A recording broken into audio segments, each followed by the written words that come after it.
ओम नमः सिद्धेभ्यः। ओम नमः सिद्धेभ्यः। ओम नमः सिद्धेभ्यः। मंगलम भगवान वीरो मंगलम गौतमोऽणि मंगलम कुंद कुंदाद्यो जैन धर्मोस्तु मंगलम सर्वमंगल मांगल्यम सर्वकल्याणकारकं प्रधानं सर्वधर्माणां जैनं जयतु शासनं जैनं जयतु शासनं। मुक्तामुक्तैकरूपो यः कर्मभिः संविदादिनम् अक्षयं परमात्मानं ज्ञानमूर्ति नमामि तम्। सर्वकर्म से मुक्त हुए पर जो ज्ञानादि युक्त सदा एक रूप अक्षय परमात्म ज्ञान मूर्ति को नमन सदा।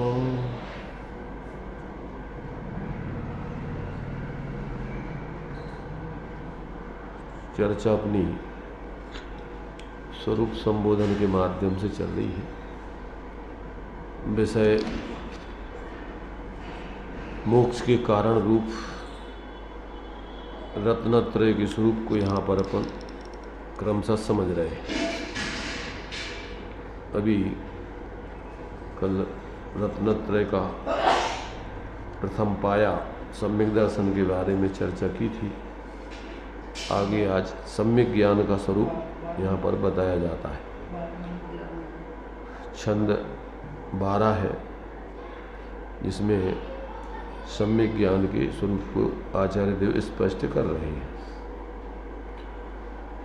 यथावत वस्तु निर्णीति सम्यक ज्ञानम प्रदीपवत् तत्स्वार्थ व्यवसायात्मा कथंचित प्रमिते पृथक। वस्तु के वास्तविक स्वरूप का निर्णय सम्यक ज्ञान कहा है। प्रदीपवत निर्णायक वह स्वपर सर्व वस्तुओं का ज्ञान का स्वफल है। जो प्रमिति उसे कथंचित भिन्न कहा तथा ज्ञान से अभिन्न भी वह यही अपेक्षावाद यहाँ। देखिए क्या कह रहे, वस्तु के वास्तविक स्वरूप का निर्णय करना सम्यक ज्ञान है और वह सम्यक ज्ञान दीपक के समान अपना और पर पदार्थों का निर्णय करता है तथा वह प्रमिति अर्थात जानकारी से कथंचित भिन्न भी है। क्या कहा यहाँ कि पहले तो सम्यक ज्ञान का स्वरूप स्वपर अर्थ बहुधर्मयुत जो प्रगटावन भान, उसका नाम है सम्यक ज्ञान। अथवा आचार्य समंत्र देव के द्वारा सम्यक ज्ञान का लक्षण दिया है। अन्यून मनतिरिक्तम याथा तथ्यम विना च विपरीतात् निस्संदेहम वेद यदाहुस्तज्ञान आगमना। अर्थात अधिक न्यून विपरीत रहित जो ज्ञान सदा ही निस्संदेह जाने वस्तु स्वरूप यथावत सम्यक ज्ञान कहें जिंदे। तो ये जो है सम्यक ज्ञान में जैसा वस्तु का स्वरूप है वह अधिकता, न्यूनता, विपरीतता और संशय से रहित जैसा का तैसा जानना, उसका नाम सम्यक ज्ञान है।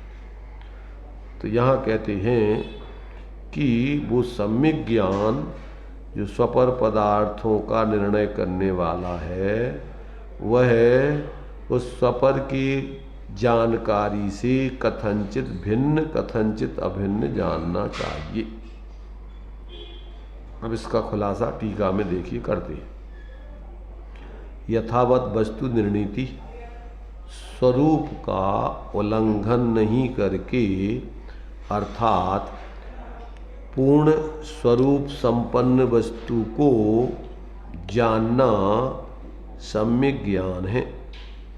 तत्सम्यक ज्ञानम प्रदीपवत, जैसे दैदीप्यमान दीपक स्वापर पदार्थों को प्रकाशित करता है, उसी प्रकार वह सम्यक ज्ञान भी स्वार्थ व्यवसायात्मा स्वापर पदार्थों का निर्णय करता है, अर्थात उन्हें यथार्थ जानता है। प्रमिति, ज्ञान के व्यापार यानी ज्ञप्ति या जानकारी से वह संपूर्ण ज्ञान कथनचित अर्थात किसी अपेक्षा से पृथक अर्थात भिन्न जानना चाहिए। प्रमाण ज्ञान अपनी फलस्वरूप प्रमिति अर्थात जानकारी से सर्वथा भिन्न नहीं है, इसका यह तात्पर्य जानना चाहिए। अर्थात जो आत्मा का पदार्थों के संबंध में जो यथार्थ ज्ञान होता है, वो पदार्थों का यथार्थ ज्ञान, उस ज्ञान से कथनचित भिन्न कथनचित अभिन्न जानना चाहिए। ये बात यहाँ पर ये सिद्ध कर रहे हैं। अब उसी बात को देखिए, ये तो अपन ने सामान्य सी टीका में इसमें पढ़ लिया। अब इसमें जो दूसरी टीका दी गई है, उस दूसरी टीका में भी इसका खुलासा जो थोड़ा विस्तार से किया है, उसको भी अपन देख लेते हैं। देखिए 53 पेज पर दिया हुआ है द्वितीय टीका का। सम्यक ज्ञान क्या है? तत्सम्यक ज्ञानम, उसे सम्यक ज्ञान माना गया है। वह क्या है? जो यथावत वस्तु निर्णीति, यथावत यानी दोष रहित या संशय आदि दोष यानी व्यभिचार रहित या संशय आदि दोषों से रहित विद्यमान वस्तु का या प्रमेय मात्र का निर्णय है यानी निश्चय है, परिच्छेदक है या अवबोध जिसमें है, वह सम्यक ज्ञान है, ऐसा उसका अर्थ है। वह सम्यक ज्ञान कैसा है? स्वार्थ व्यवसायात्मक, स्वार्थ व्यवसायात्मक, स्व और अर्थ अर्थात स्वार्थ, उन दोनों का व्यवसाय अर्थात निश्चय, निर्णय, स्वार्थ व्यवसाय है।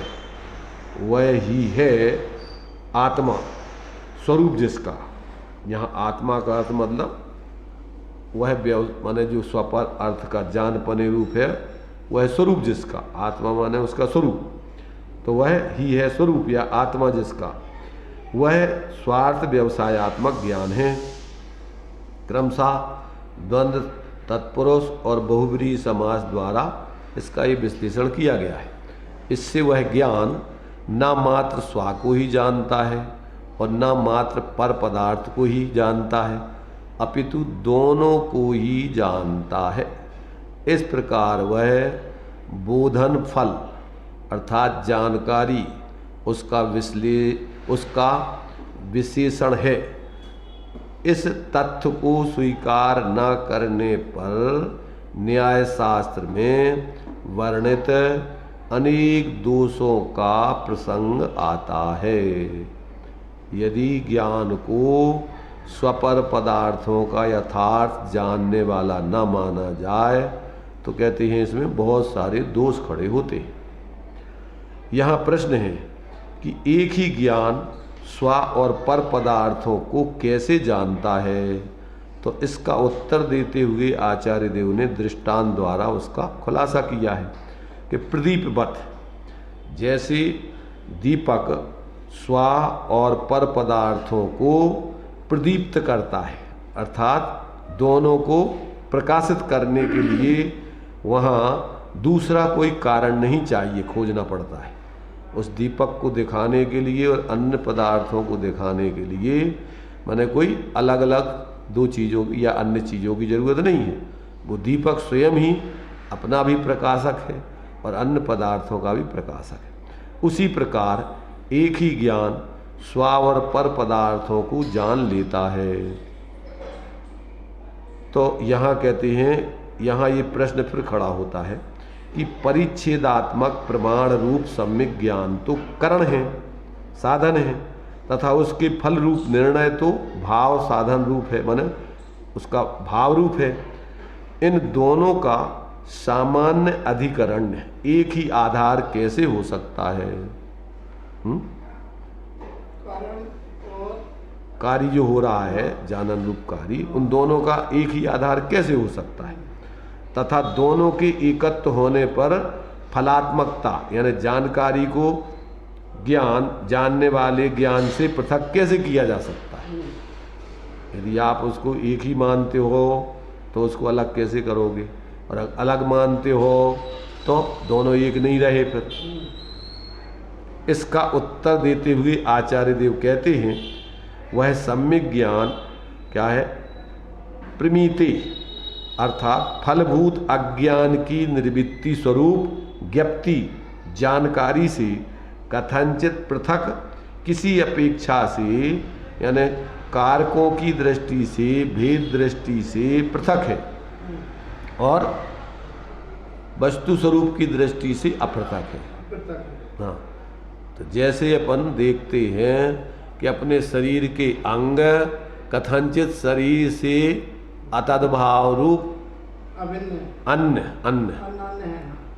अतद्भाव रूप अन्य है और कथनचित वो अनन्य है, उनसे कोई सर्वथा शरीर अलग नहीं है। तो इस प्रकार से कहते हैं उसमें दोनों चीज़ें घटित होती हैं, ना तो एकांत से वो पृथक ही है और ना ही एकांत से अपृथक ही। सर्वथा वो जो जानने रूप जानकारी है सुपर पदार्थों की, वो ज्ञान से कथनचित अनन्य है और कथनचित अनन्य है, ऐसा दोनों प्रकार से उससे सिद्ध होता है। इसमें किसी प्रकार का विरोध नहीं समझना चाहिए।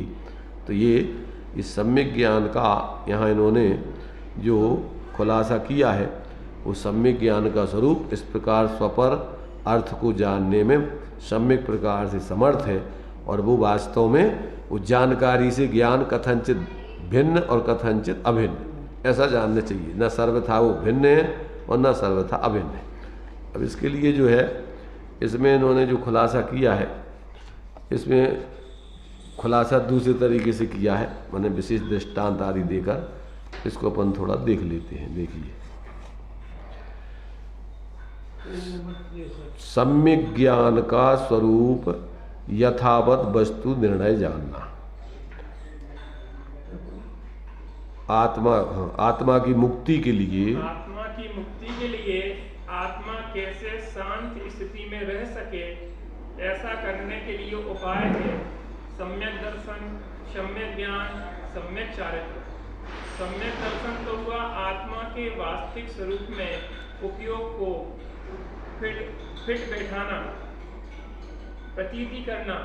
आत्मा ज्ञान स्वरूप है, द्रव्य दृष्टि से नित्य है, आदिक रूप से अपने आप की प्रतीति करना तो सम्यक दर्शन है। यह स्वरूप उक्त श्लोक में बताया गया था। इस छंद में सम्यक ज्ञान का स्वरूप बताया जा रहा है। जैसा जो कुछ पदार्थ है उस प्रकार से पदार्थ का निर्णय करना सम्यक ज्ञान है।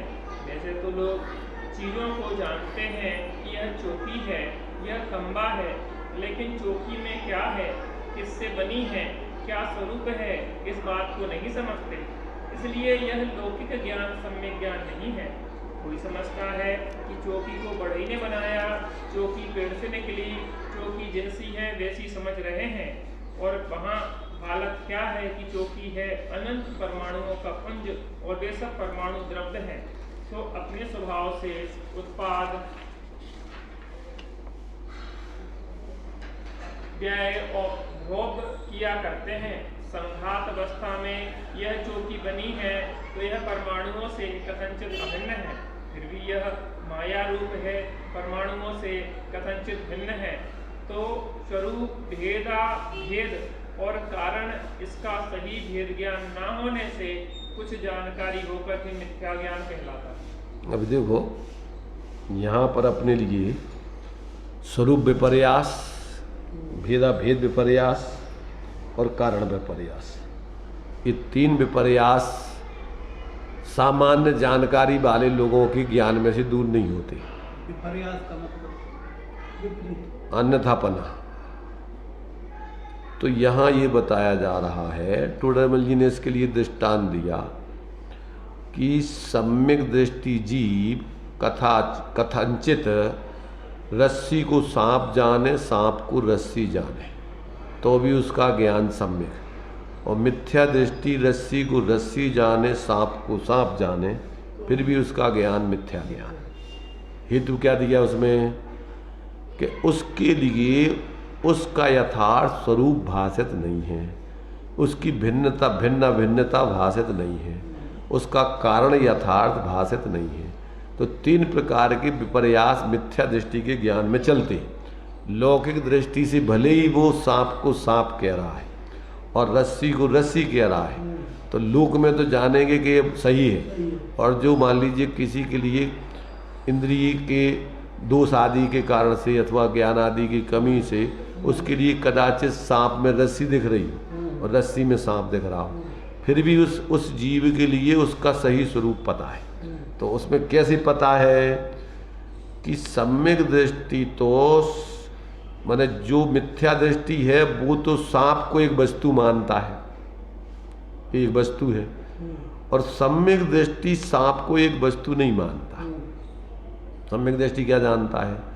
असमान जाति द्रव्य पर्याय है, इसमें अनंत पुद्गल परमाणुओं से बना हुआ तो इसका शरीर है।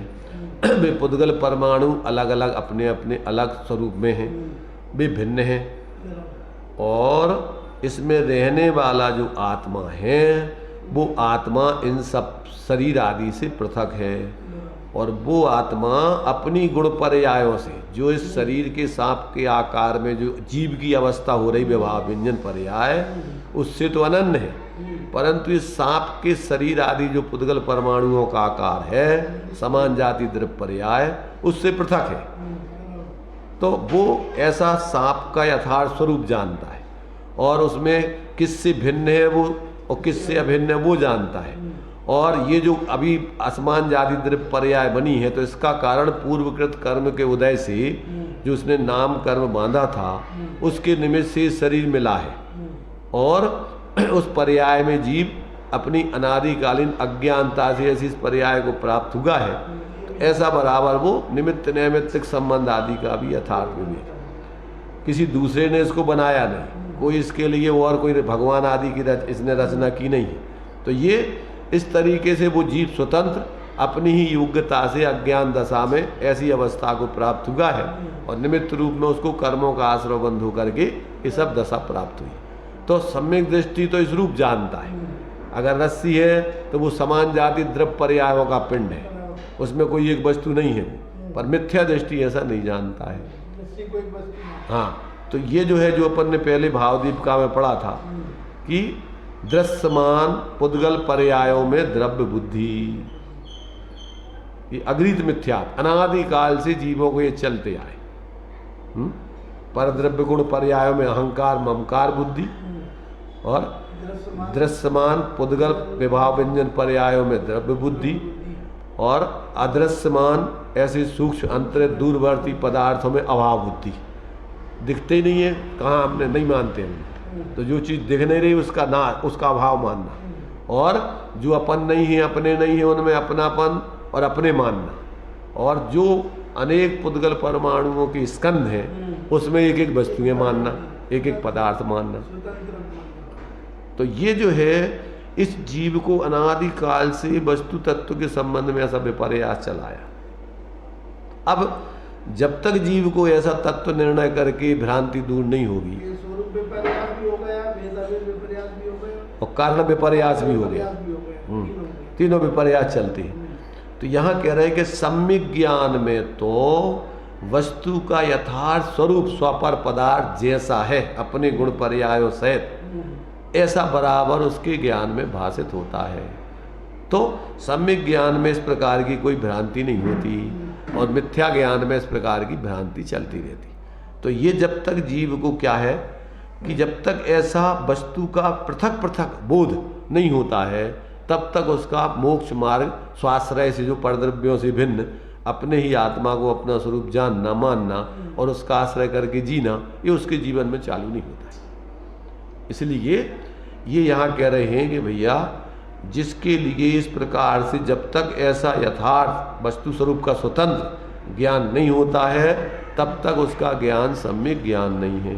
तब तक वो पर पदार्थों में एकत्व मत आदि के भाव छोड़कर अपने स्वरूप में क्या उसका आश्रय करके और राग द्वेष आदि से रहित ऐसी अपनी श्रद्धा ज्ञान लीनता रूप मोक्ष मार्ग की सिद्धि उसके नहीं होती। तो ये जब तक अब अपन 24 घंटे देखो यहाँ पर धर्म के क्षेत्र में अभी अपन को जब तक तत्व ज्ञान नहीं है, मोटे मोटे रूप में अपन मंदिर आए देखा अपन ने भगवान है, अपन ने भगवान के दर्शन कर लिया, जबकि भगवान का स्वरूप तुमने समझे नहीं। वे तो भगवान के स्वरूप को दर्शाने के लिए निमित्त थी मूर्ति। तो मूर्ति काय के लिए थी? अरे वो तो अपन ने स्थापना की, चूंकि साक्षात भगवान नहीं है तो उसके माध्यम से अपन भगवान जो थे तो वो ऐसी दशा बाहर की उनकी शरीर आदि की थी, अंदर में उनका आत्मा का अनंत चतुष्टय अलग था, वो भीतराग। हाँ, तो ये तो अपन ने एक स्थापना की, उसमें नाम स्थापना द्रव भाव तस्तन्यासा लोक व्यवहार चलाने के लिए सम्यक ज्ञान के माध्यम से जो ये 4 प्रकार के निक्षेप हैं ये आपके लिए किए गए। इनका अपन को यानी यथार्थ इनका प्रयोजन समझे तब तो वो सम्यक ज्ञान है, और यदि उससे यथार्थ प्रयोजन नहीं समझे तो वही तुम्हें मिथ्या अज्ञान का नया पोषण का कारण बनता है। इसलिए जैसे अपन नामकरण कर देते किसी का, अब वो कोई उसका नाम फाम है नहीं, जिन वस्तुओं का अपन ने नाम किया है वो भी एक समझने समझाने के लिए, किसी वस्तु का अपने आप में कोई नाम नहीं है, वो वस्तु अपने आप में अपने चतुष्टय को लिए हुए है प्रत्येक वस्तु। तो अब जब तक ऐसा अपन को बोध नहीं होता तब तक अपन व्यवहार मूर्ताओं में अनेक प्रकार की विपरीत मान्यता पूर्वक अज्ञानता पूर्वक निरंतर संकल्प विकल्प मोह राग द्वेष में चलते रहते। एक क्षण को भी अपन पर पदार्थों से पृथक अपने उस ज्ञान स्वरूप आत्मा की श्रद्धा ज्ञान लीनता रूप अनुभव नहीं करते। तो ये जब तक ऐसा सम्यक ज्ञान नहीं हो अब तब तक वो जो है क्या है, बाहर में व्यवहार से सब कुछ अपन को लग रहा है, ये हमारे माता जी हैं, ये पिताजी हैं, ये हमारे भाई हैं, ये माँ है, ये फलाने हैं। अब ये तो सब औपचारिक व्यवस्था है, परमार्थ से तो एक वस्तु दूसरी वस्तु की होती नहीं है, कोई किसी का ना करता है ना धरता है। पर पढ़ते हैं कि प्रत्येक द्रव कैसा है, सब जड़ चेतन की परिणति सब अपने अपने में होती है, अनुकूल प्रतिकूल अपने पराय मानना सब झूठी मन की वृत्ति। तो जब तक ऐसा वस्तु स्वतंत्रता पूर्वक तात्विक दृष्टि से तत्व का निर्णय नहीं होता तब तक उसका ज्ञान सम्यक होता ही नहीं, मोक्ष मार्ग प्रवृत्ति होती नहीं। तो यहाँ अपन को ये जब तक निर्णय, इसलिए ज्ञानी कहते कि जब तक आपने तात्विक दृष्टि से वस्तु स्वरूप का निर्णय नहीं किया तब तक तुम्हारा व्यवहार भी सम्यक नहीं है, तब तक तुम्हारे निक्षेप आदि कोई सम्यक नहीं है, क्योंकि ये तो ज्ञान होता है प्रमाण नय निक्षेप, इनके माध्यम से, काय के माध्यम से, प्रमाण नय अधिगमा। तो अब जब तक आपका ये सम्यक ज्ञान नहीं तब तक ना तो आप वस्तु के भेदों को जानोगे, ना आप संयोगों को जानोगे, ना आप संयोगी भाव आदि को जानोगे, ना अपने यथार्थ स्वरूप को जानोगे, ना अपने स्वरूप का आश्रय करके सच्चे अर्थों में शांति प्राप्त कर पाएंगे। क्या कह रहे? तो ये जो ज्ञान में पदार्थों की जानकारी होती है सम्यक प्रकार से, वो जानकारी कथनचित सामान्य ज्ञान से अन्य है, क्योंकि वो विशेष है। अनेक ज्ञेयों के आकार रूप जानपना प्रति समय होता है, तो वो जानपना अवस्था की दृष्टि से कथनचित सामान्य ज्ञान से प्रति अलग है, और कथनचित वो अनन्य है। द्रव्य बिन पर्याय ना पर्याय बिन ना द्रव्य हो, दोनों अनन्य रहे सदा, यह बात जिन बनने की। इसी प्रकार गुण और द्रव्य व्यतिरिक्त और दोनों अनन्य रहे सदा, यह बात माने अतद्भाव रूप भिन्नता भी है, एक एक द्रव्य की विशेषता, ये पूरा द्रव्य नहीं बन जाता है, परंतु वो सर्वथा द्रव्य से अलग भी नहीं हो सकते हैं। उसी द्रव्य की वो वास्तव विशेषताएं हैं, गुण विशेषताएं, और ये उसकी जानकारी आदि की परिणमन हो रहा, उसकी अवस्थाएं। तो जब तक ऐसा जीव को ऐसे अपने स्वरूप का, पर का यथार्थ बोध नहीं होता, तब तक वो भ्रम में ही रहता है। जो जानकारी विशेष हो रही है, जिसके निमित्त से हो रही है, भी निमित्त तो हमारे ज्ञान से भिन्न है, परंतु वो जानकारी हमारे ज्ञान से कथनचित भिन्न, कथनचित अभिन्न। क्यों कि प्रति समय नई नई जानकारी, और ज्ञान सामान्य तो सदा रहता है, इसलिए वो जानकारी कथनचित वर्तमान में उस अपने ज्ञान से अभिन्न है। क्योंकि पर्याय का द्रव्य अथवा गुणों से क्या है, क्षणिक तादात्म्य संबंध होता है। कौन सा संबंध है? उसी समय वो उस रूप परिणमित हो रहा है, वही गुण अथवा द्रव्य। तो ये जब तक जीव को ऐसा ज्ञान नहीं होता, तब तक उसका सारा का सारा धर्म के नाम पे किया जाने वाला कर्म सब मिथ्यापने को प्राप्त होता है, अज्ञानता को प्राप्त होता है, भ्रम को प्राप्त होता है, आकुलता रूप होता है, संसार रूप ही है, संसार का कारण है, कभी उसको शांति का कारण नहीं बनता है। कहने के लिए अपन कह रहे हैं कि भैया धर्म, पर धर्म तो मूल में वास्तव में वस्तु का जो स्वरूप है, उस स्वरूप को जान करके जब तक आप उसके अनुरूप प्रवर्तन नहीं करोगे, तब तक जीवन में धर्म प्रकट नहीं होता है।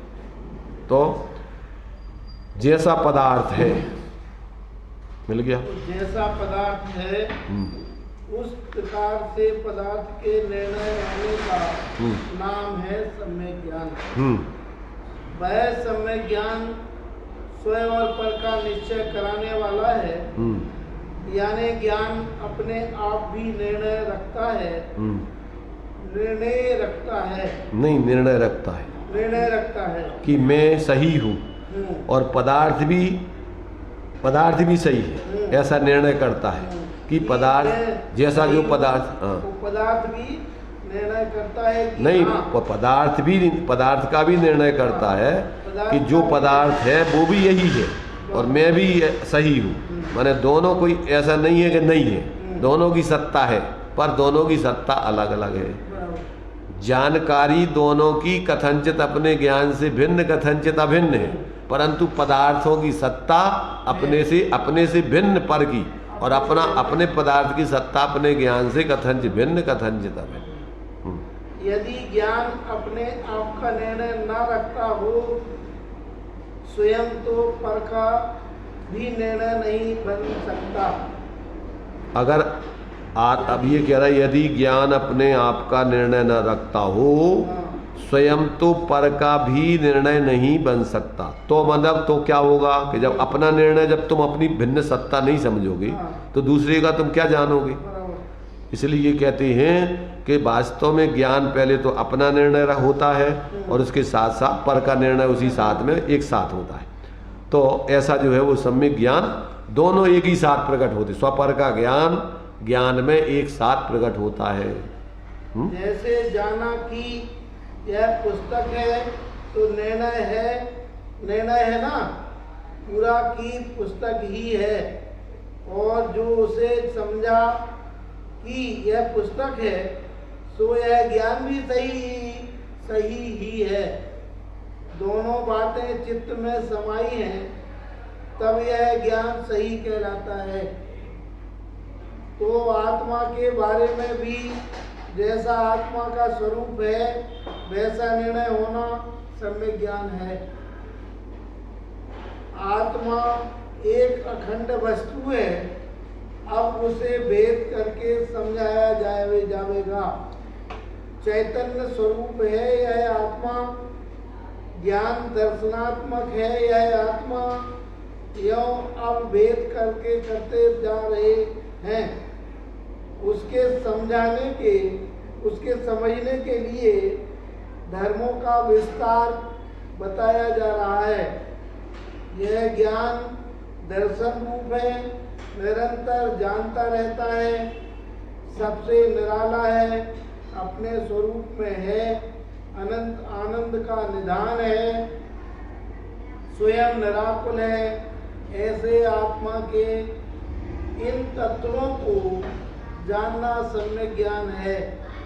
यह सम्यक ज्ञान स्वपर व्यवसायी है, अपने आप का भी निर्णय रखता है और पर पदार्थ का भी निर्णय रखता है, और यह प्रमिति से कथनचित पृथक है। यानी जानने की जो क्रिया है सो यद्यपि उससे कुछ निराली नहीं है, मगर समझने में प्रसंग में क्रिया को समझना है। तो क्रिया और क्रियावान ये दो बातें ध्यान में आती हैं, तो यों प्रमिति से कथनचित पृथक है। अब यहाँ जो है मैंने सम्यक ज्ञान का स्वरूप स्पष्ट किया है कि जब अपन आत्मा को भेद करके समझते हैं तो उसमें अनंत धर्म हैं, अनंत गुण हैं, और उनमें से एक एक गुण को विशेष विशेष उसके लक्षण आदि से बताते हैं, परंतु वो कोई उस वस्तु से सर्वथा पृथक नहीं हो जाते। वो तो भेद करके अपन उसी वस्तु अभेद वस्तु में भेद करके समझ रहे हैं। तो वो कथनचित विशेषता आदि की दृष्टि से चूँकि वो गुण हैं और वो गुणी हैं और गुणों की वो अवस्थाएं हैं, तो कथनचित उनका नाम अलग है, उनकी संख्या अलग है, उनका प्रयोजन आदि अलग है, तो उस दृष्टि से वो कथनचित भिन्न है, पर वास्तव में वो वस्तु स्वरूप से कोई सर्वथा अलग अलग नहीं समझना।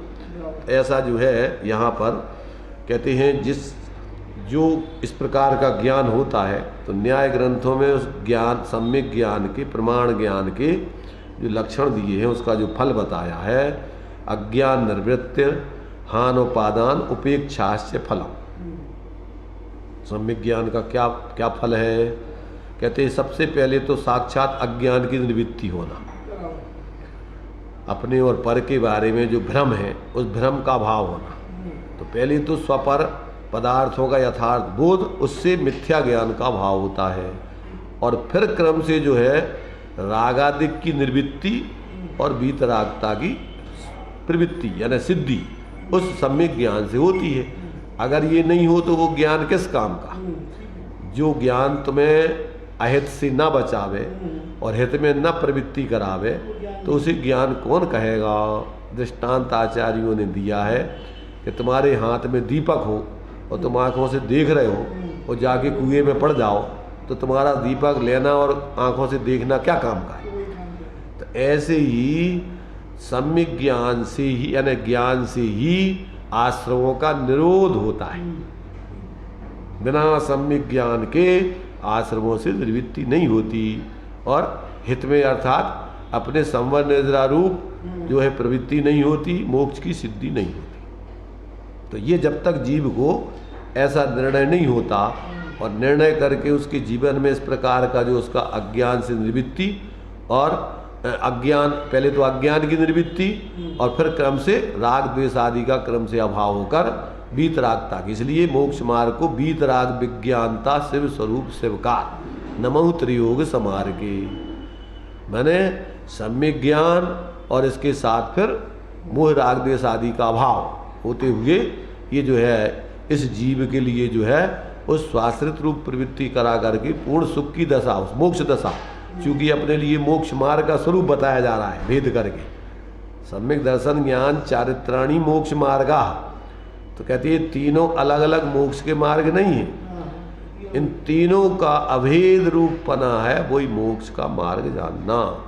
मैंने परद्रव्यों से भिन्न अपनी आत्मा की ऐसी संवित्ति पूर्वक की प्रतीति कि यही मैं हूँ, इसके अलावा मेरा और कुछ नहीं, और सबसे पृथक अपने स्वरूप को जानना, यही मैं हूँ, मेरा और लोक में कुछ नहीं, एक परमाणु मात्र। और फिर जब अपना बाहर में कुछ नहीं है और अपने आप में अपनी पूर्णता है और निराकुलता है, सुख है, शांति है, तो अब बाहर की तरफ क्यों ताकना झांकना? तो उससे निवृत्ति करके अपने स्वरूप में ही रहना। कल 3 शब्द दिए थे इन्होंने, कौन से दिए थे?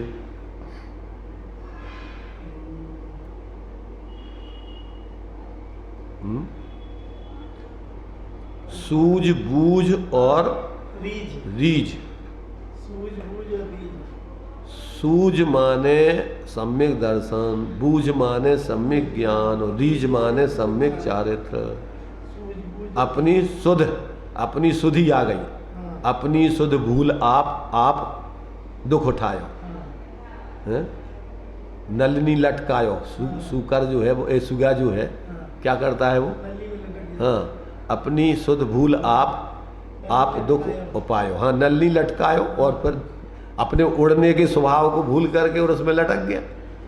ऐसे ही प्रत्येक जीव अपने सहज जानन देखन स्वरूप को भूल करके पर में मूर्छित होकर के स्वयं ही परेशान हो रहा है, हैरान हो रहा है। तो ये अपन को जब तक ऐसी सूझ पैदा नहीं हो, बूझ पैदा नहीं हो और ऐसी रीझ नहीं आवे अपने पर ही, अपन जब तक नहीं रीझेंगे तब तक अपने दुखों को कौन दूर करावे। इसलिए यहाँ पर अपन को इस सम्यक ज्ञान के अंतर्गत इन सब बातों को स्पष्ट करके कि जब तक इस जीव को इस प्रकार का अपना स्वरूप का और पर स्वरूप का यथार्थ बोध नहीं होता है और इसकी पृथकता भाषित नहीं होती है और फिर अपने जिस भांति प्रज्ञा छेनी से पर से विभक्त किया उस भांति प्रज्ञा छेनी से अरे ग्रहण करो। जब तक अपन अपने को पर से अपने को भिन्न जानकर और अपने को अपने रूप ग्रहण करके उसकी आराधना नहीं करते, उसकी साधना नहीं करते, तब तक जीवन में सुख शांति कौन देगा। तो इस प्रकार ये अपने लिए मैंने इस सम्यक दर्शन, सम्यक ज्ञान और सम्यक चारित्र, तो ये सम्यक दर्शन सम्यक ज्ञान का स्वरूप हुआ। अब आगे क्रम से सम्यक चारित्र का स्वरूप भी स्पष्ट इसमें किया गया है। तो टाइम अपना हो गया है क्या, का सम्यक चारित्र का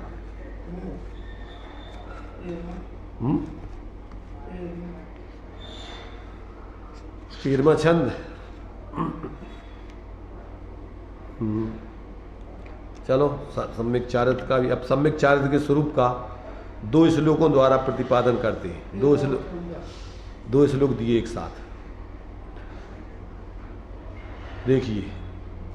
दर्शन ज्ञान पर्याये सु उत्तरोत्तर भाविषु स्थिरम आलम्बनम यद्वा माध्यस्थम सुख दुख यो ज्ञाता दृष्टा है मेकोहम सुखे दुखे न चापरा इतिदम भावना दार्यम चारित्रम अथवा परम। क्या कहा, होती हुई ज्ञान दर्शन पर्यायों में स्थिर होना या उनका आलंबन या सुख दुख में संभावी होना, मात्र सदा में ज्ञाता दृष्टा सुख दुख में भी एक सदा, नहीं दूसरा कोई मेरा मैं हूँ नित्य निरपेक्ष महा। इस प्रकार की आत्म भावना मैं दृढ़ता चारित्र कहा, अथवा परम स्वरूप लीनता है सम्यक चारित्र कहा। क्या कह रहे, जो अपनी क्रम से होती हुई ज्ञान दर्शन पर्यायों में स्थिरता रूप आलम्बन है वह चारित्र है। ज्ञाता दृष्टा रहने रूप जो परिणमन है उसका नाम चारित्र है। आत्मा का स्वभाव क्या है, मात्र जानना देखना मेरा काम। तो जो इस प्रकार से अपने निरंतर जानने देखने रूप जो परिणमन हो रहा है क्रम से, बस उसी रूप अपना उसी के स्थिरता रूप परिणमन होना उसका नाम चारित्र है। तो ऐसे दर्शन ज्ञान आदि इसी में स्थिरता रूप आलम्बन है, वह सम्यक चारित्र है। अथवा जो कर्म के उदय से, जो पुण्य पाप आदि के उदय से सुख दुख होते हैं, उन सुख दुख में हम समता राख पढ़ते ना बच्चों की, उसमें सुख दुख में हम समता धारे रहे अचल जिमी सदा अटल। तो क्या करना है इसमें, कि पुण्य पाप के उदय में हर्ष विषाद नहीं करना। क्या नहीं करना? पुण्य पाप फल माय हरक बिल कोमत भाई। हर्ष माने राग और विषाद माने द्वेष। तो कहते हैं राग द्वेष नहीं करना पुण्य पाप के उदय में। तो मात्र सदा में ज्ञाता दृष्टा, सुख दुख में भी क्या है इसमें कि या तो उसका क्या है, क्या करना है इसमें? तो कहते हैं अथवा मैं एक ज्ञाता दृष्टा स्वभावी हूँ, सुख दुख में भी मैं एक हूँ, कोई दूसरा मेरा नहीं है, इत्यादि अनेक प्रकार से ऐसे शुद्धात्म स्वरूप में ही लीन रहना, स्वरूप की भावना रखना, उसी में दृढ़ता रखना, उसका नाम चारित्र है। तो इस प्रकार से क्या है, ऐसे जीव का किसी प्रकार से अपने स्वभाव ज्ञाता दृष्टा स्वरूप में स्थिर रहना अथवा कर्म आदि के उदय में साम्य भाव रखना, ये सब चारित्र है। प्रवचन सार जी में चारित्र का स्वरूप इसी रूप में दिया है, साम्य भाव। क्या? चारित्रम खलु धम्मो, धम्मो जो सो समोत्ति निर्दिष्टु, समता रूप कहा गया है। क्या? चारित्रम खलु धम्मो, चारित्री वास्तव में धर्म है और वह कैसा है? साम्य भाव रूप है। चारित्रम खलु धम्मो, धम्मो जो सो समोत्ति निर्दिष्टो, और मोहक खोह बीणो अपनो हु परिणामो सम। मोह माने मिथ्या, क्षोभ माने राग देश से रहित आत्मा का ही वो शांत भाव जानना चाहिए, साम्य भाव। तो उसकी देखिए टीका में खुलासा है, क्या कहते हैं? आगे आगे दूसरी दूसरी उत्पन्न होती हुई दर्शन ज्ञान पर्यायों, माने दर्शन ज्ञान पर्यायों में, आधारभूत दर्शन ज्ञान पर्यायों में स्थिरम अविचल रहना, आलम्बनम उसका आलम्बन लेना, आश्रय लेना, चारित्रम चारित्र है। अथवा सुख दुखियों विद्यमान इष्टानिष्ट लगने वाले इंद्रिय के विषयभूत पदार्थों में माध्यस्थम उदासीन रहना, अर्थात उसमें राग इष्ट अनिष्ट की कल्पना नहीं करना, उसका नाम चारित्र है। ज्ञाता जानने वाला, दृष्टा देखने वाला, अहम मैं ही एक अद्वितीय पदार्थ, मेरे लिए और कोई दूसरा नहीं है। हाँ, मेरा स्वरूप वास्तव में ऐसा अद्वितीय है। सुख दुख के अनुभव में मैं एक ही असहाय, सहायता की आवश्यकता से रहित पूर्ण सामर्थ्यशाली हूँ। दूसरा कोई सहायक नहीं है, सहायक होना शक्य ही नहीं है, तथा पूर्ण शक्ति संपन्न होने से मुझे सहायता की आवश्यकता भी नहीं है, अपेक्षा भी नहीं है। इस प्रकार इदम यह भावना दाढ़ियम, भावना की दृढ़ता अथवा परम अथवा जैसा अन्य चारित्र जिनागम में स्वीकार किया गया है वह उस प्रकार जानना। चारित्र के अनेक भेद उसकी माने हीनादिकता आदि के कारण से किए गए हैं। ऐसा जो है यहाँ पर जो है अपने लिए कहते हैं वो चारित्र आत्मा का ऐसा सहज स्वाश्रित परिणाम जानो। यह निज भावना यानी स्वशुद्धात्म तत्व रूप परिणमय चारित्र मुक्ति का मुख्य कारण है, ऐसा जानना चाहिए। क्या करना चाहिए? ये मुक्ति का कैसा उपाय है? ये मुख्य कारण है। ये क्या है?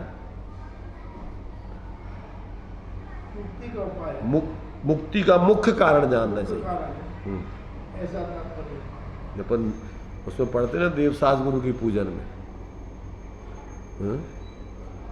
ये एक मुख्य चारित्र भाषित जग माही प्रधान है। तो इसमें एक मुख्य चारित्र, मुख्य चारित्र नहीं, वो उसका अर्थ वो भी होता है, ये भी होता है, दो अर्थ होते हैं कि जो बने जो क्या है चारित्र को मुख्य रूप से जो है धर्म कहा गया है, मुक्ति का कारण कहा गया है। अभी तक उसका अर्थ जो है ना वही लोग समझते थे, मुख्य भी है उसका। हाँ, तो ये कहते हैं भी अंतरंग बहिरंग उपाय। अब इसका जो है तो ये इसका खुलासा इसमें पूरा किया है। अब इसमें अपन ने जो है देखो दूसरी टीका में जो अभी अपन ने 2 श्लोक पढ़े ना, उस 2 श्लोकों का अर्थ यहाँ इन्होंने चारों का इकट्ठा किया है, ये चारों का एक साथ कर दिया है। तो ये चारों का एक साथ करने के बाद अभी अपन ने जो है यहाँ पर 3 के लक्षण अलग अलग पढ़ लिए थे। और अभी चारित्र का लक्षण यहाँ पर अलग दिया हुआ है। क्या अब चारित्र क्या है, उसका स्वरूप कहते हैं आगे 55 पेज पर। चारित्र है वह क्या है? स्थिरम आलम्बनम, स्थिर आलम्बन, अपने विषयों से योग का च्युत नहीं होना चारित्र है। किन में से च्युत नहीं होना चारित्र है? दर्शन ज्ञान पर्यायेषु, दर्शन ज्ञान सम्यक दर्शन सम्यक ज्ञान पर्यायों में से च्युत नहीं होना चारित्र है। किस प्रकार की पर्यायों में स्थिरता चारित्र है? उत्तरोत्तर भावीसु, क्रमशः आगे आगे उत्पन्न होती हुई सम्यक दर्शन ज्ञान पर्यायों में स्थिरता चारित्र है। उद्योतन, उद्दीपन, निर्वहन, साधन, निस्तरण रूप पर्यायों में अथवा उपशमन, क्षपण, विधानगत यानी औपसमिक, छायक, सम्यक दर्शन पर्यायों में आज्ञा मार्ग आदि 10 प्रकार के सम्यक्तों में, उसी प्रकार उद्यत आदि प्रकारों में तथा धर्म ध्यान शुक्ल ध्यान संबंधी शुद्ध विकल्पात्मक ज्ञान पर्यायों में इंद्रियों और मन संबंधी बाह्य विषयों से निर्वृत्ति पूर्वक एकाग्रता वह चारित्र है, ऐसा अर्थ जानना। अथवा और दूसरा भी चारित्र है, वह क्या है? तो कहते सुख दुखियो माध्यस्थम, मोह के उदय के साथ साता वेदनी के उदय में उत्पन्न इष्ट अनिष्ट विकल्पों में माध्यस्थता यानी राग द्वेष का भाव, साम्य रूप स्थिरता, उसका नाम चारित्र जानो। अथवा चारित्र का और भी लक्षण है, तीसरा भी लक्षण है, ऐसा अर्थ है। वह तीसरा लक्षण कौन सा है? भावना दार्ढ्यम, भावना की निर्वर्तना, स्थिरता रूप परिणति से अभीष्ट विषय रूप परिणमन के प्रति प्रयोजकता रूप से संलग्न परिणति की दृढ़ता चारित्र है। वह किस रूप में होती है? इसके उत्तर में इतिदम, इस प्रकार यह इस शब्द द्वारा करते हैं, वह इस प्रकार है। साता वेदनी के उदय में उत्पन्न परिणाम रूप सुख में और दुखे असाता वेदनी के उदय में उत्पन्न परिणाम रूप दुख में अहम एका, मैं एक अद्वितीय मात्र यानी ज्ञाता दृष्टा मात्र हूँ। मैं मात्र उपयोग स्वरूप होने के कारण तथा इन सुख दुख परिणामों से मेरी विरुद्धता भिन्नता होने के कारण मैं इनका मात्र ज्ञाता दृष्टा हूँ। निश्चय से द्रव्य के भाव का स्वभाव रूप से ही विशिष्ट परिणमन होने के कारण या प्रकट होने के कारण, प्रकाशित होने के कारण मैं मात्र ज्ञाता दृष्टा के अतिरिक्त उनके कर्ता आदि कारक रूप नहीं हूँ, यह अर्थ जानना चाहिए। क्या कहा?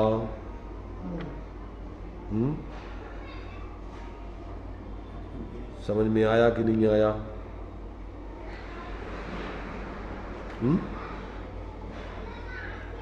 क्या कहा है? मोक्ष के कारण रूप में सम्यक दर्शन सम्यक ज्ञान का भेद करके स्वरूप बताया गया है। क्या बताया गया?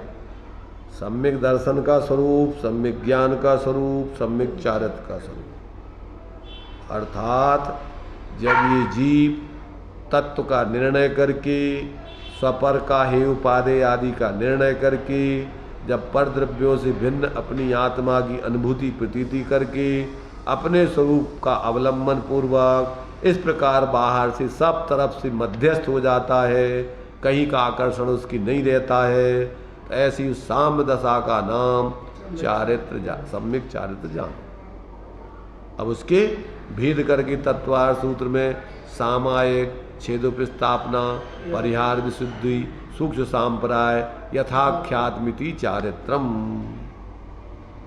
ऐसे उसके भेद प्रभेद आदि किए गए। ऐसा जो है, जब तक इस जीव को ऐसे अपने स्वरूप का इस प्रकार निर्णय करके और उसकी श्रद्धा ज्ञान लीनता रूप परिवर्तन नहीं होता है, तब तक उसके जीवन में शांति नहीं आती, दुखों का अभाव नहीं होता है।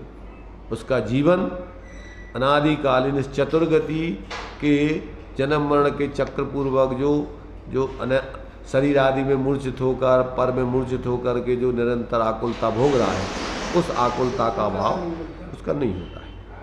तो ये जो है अपन ने टीका के आधार से इसका स्पष्टीकरण पढ़ लिया। अब उसमें प्रवचन में जो विशेष खुलासा है, अभी उसको बाद में अपन देख सकते हैं। चलिए।